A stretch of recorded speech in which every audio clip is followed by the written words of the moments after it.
All day here at the Barbican in London, Bloomberg is hosting the latest in its Link series of conferences.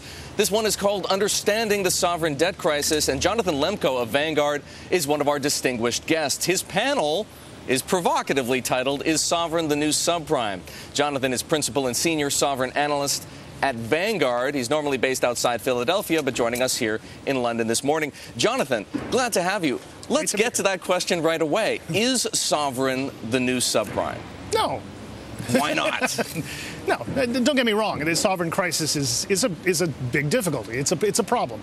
But subprime was pretty awful, and this is much more restrained in its scope.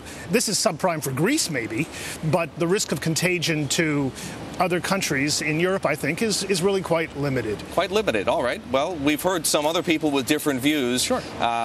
Let's talk about the worst-case scenario, though, not to try and press you on this, but there are some who do make the argument that you will see contagion drift into Spain, drift into Portugal. That's going to cause losses for banks on balance sheets, and it could lead us into a deleveraging, an even more aggressive deleveraging process than we've already had as a result of the subprime crisis. So what could that pose for the future of sovereign debt here in the Eurozone?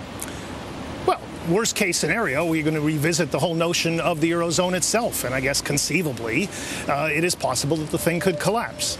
The chances of that happening, in my view, are remote. I think that even if Greece restructures, and there, by the way, I think there's a reasonable chance in 3 years, it'll still do so within the context of the Eurozone.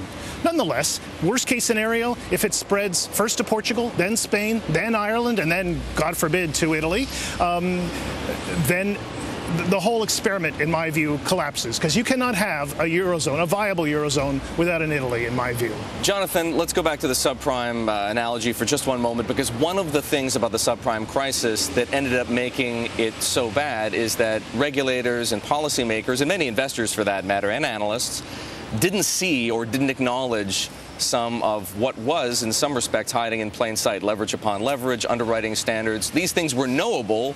They just weren't being monitored. What is knowable and possibly not being closely monitored enough in the sovereign debt crisis?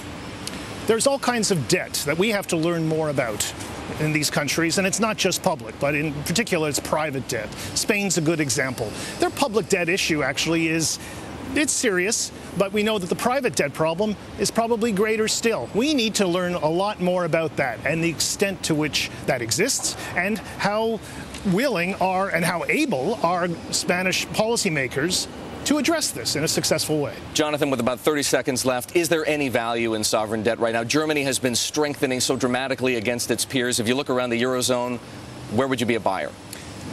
I'm a buyer in the emerging markets.